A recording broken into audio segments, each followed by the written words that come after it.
vous êtes nouveau sur la chaîne, n'oubliez pas de vous abonner et d'activer la cloche pour recevoir toutes mes vidéos. Et lâchez un like si vous avez aimé.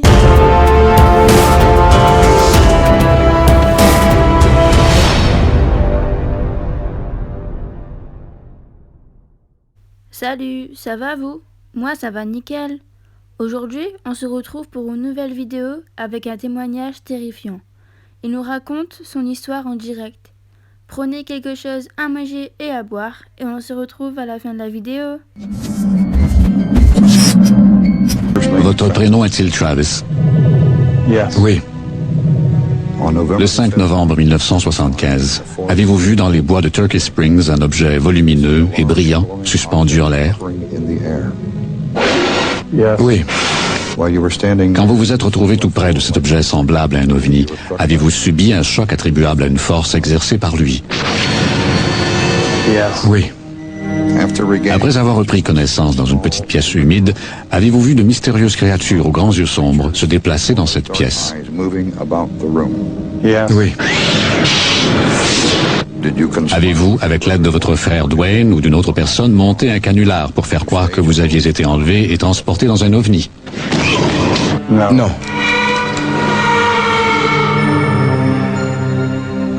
Il est 17h49 dans le nord-est de l'Arizona, au cœur de la forêt des Montagnes Blanches. Travis Walton, 22 ans, retourne à Snowflake en compagnie de 6 autres bûcherons après une journée de travail en forêt. C'est Mike Rogers, le chef d'équipe, qui est au volant. Au sortir d'une courbe, il se retrouve dans une clairière et soudain, ils sont éblouis par une lumière venue du ciel.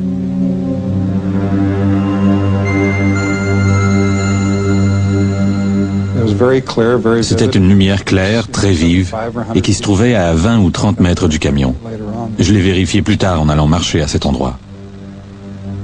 Depuis l'après-midi fatidique, Travis Walton s'est promené une centaine de fois dans cette clairière. Mais aucune réponse à ces questions n'a été trouvée. J'ai longtemps fait des cauchemars pénibles. Mais il fallait continuer à vivre et j'ai repris le dessus.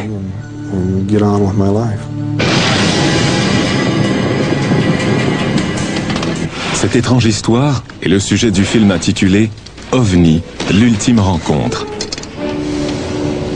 Elle doit son originalité au fait que 6 camarades de travail de Travis Walton ont assisté à son enlèvement par des êtres inconnus. Cette rencontre n'a jamais trouvé son pareil nulle part ailleurs à travers le monde. Mike Rogers se souvient. L'éclat d'une lumière aveuglante illuminait toute la forêt juste devant nous. J'ai été ébloui et pendant quelques secondes, je ne voyais plus rien.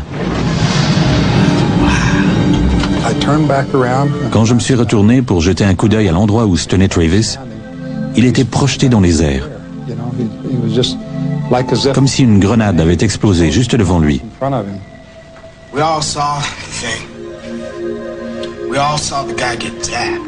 Ils ont présenté la même version des faits et ils ont juré qu'elle était véridique.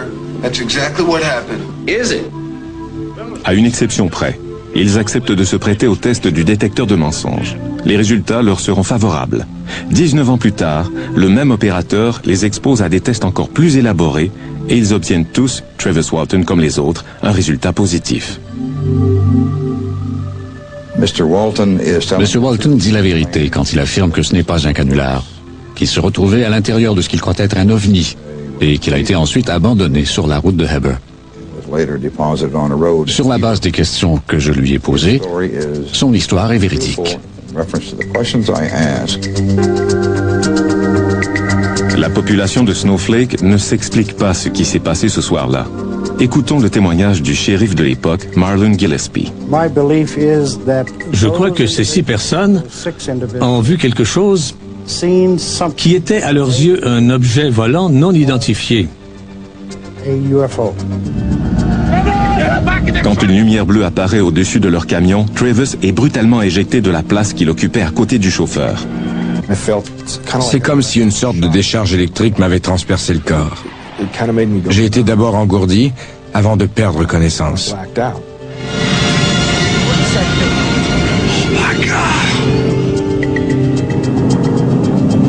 What's he doing out there? Get back in the truck!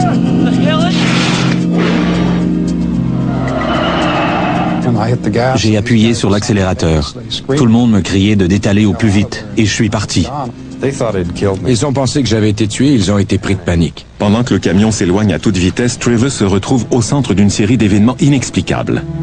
Je ne sais pas comment je suis monté dans cet engin, mais c'est bien là que j'ai repris connaissance. J'avais très mal, je souffrais énormément. J'étais allongé sur le dos, sur une table avec de la lumière au-dessus de moi. Au début, tout était flou. Puis j'ai vu ces créatures à mon chevet, et j'ai su que je n'étais pas dans un hôpital. Et là, j'ai perdu la tête et je suis devenu hystérique.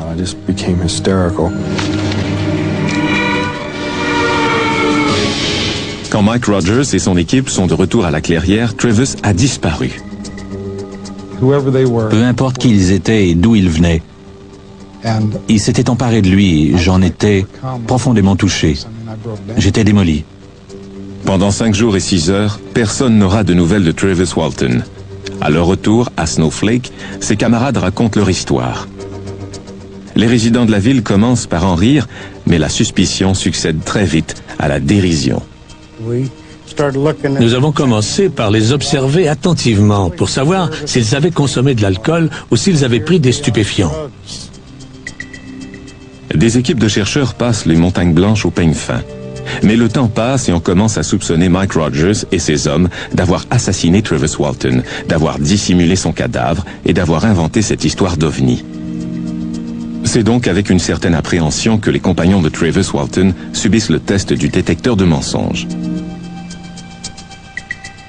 If you're lying, my machine will show. If you're clean, it'll show that too. How do we know you ain't been bought off? Make us look bad. En raison de la suspicion ambiante, l'un des bûcherons, Alan Dallas, refuse de subir le test du polygraphe, mais les résultats obtenus par Sigelson réduisent à néant la théorie du shérif. Aucun d'eux n'avait tué Walton. Aucun d'eux n'était impliqué dans sa disparition, n'avait tenté de le blesser ou de l'enterrer dans les bois en déclarant avoir vu ce qu'ils présumaient être un ovni. Ils ont tous les 5 dit la vérité. Finalement, 5 jours et 6 heures après sa disparition, Travis Walton se réveille tout près de la ville de Heber, au bord de la route. Une lumière brillante se réfléchissait sur la route. Et quand j'ai levé les yeux pour voir d'où elle venait, j'ai vu cet objet suspendu en l'air. Et juste comme je le regardais, il a disparu de mon champ de vision. Très vite et en silence. Et plus étrange encore, il raconte qu'il a été transporté à bord de ce vaisseau extraterrestre. C'était une toute petite pièce discrètement éclairée, où il était très difficile de respirer. Comme si l'air ambiant était trop chaud ou trop humide. Il m'était très difficile de prendre mes respirations. Les créatures qui l'ont examiné ont prélevé sur son corps des échantillons de tissu. Quelques-unes de ces créatures avaient une apparence humaine. En tout, j'ai vu 4 de ces créatures, et 3 d'entre elles m'ont fait perdre connaissance. Quand j'en ai vu une qui ressemblait à un être humain, j'ai pensé que j'étais sauvé et qu'on était venu à mon secours. Aujourd'hui, les 7 hommes de cette histoire se fréquentent assez peu, et depuis des années, ils ne parlent plus de cette affaire. Si vous avez aimé la vidéo, n'hésitez pas à commenter et à partager avec vos amis. Et plein d'autres vidéos arrivent sur des sujets encore plus creepy.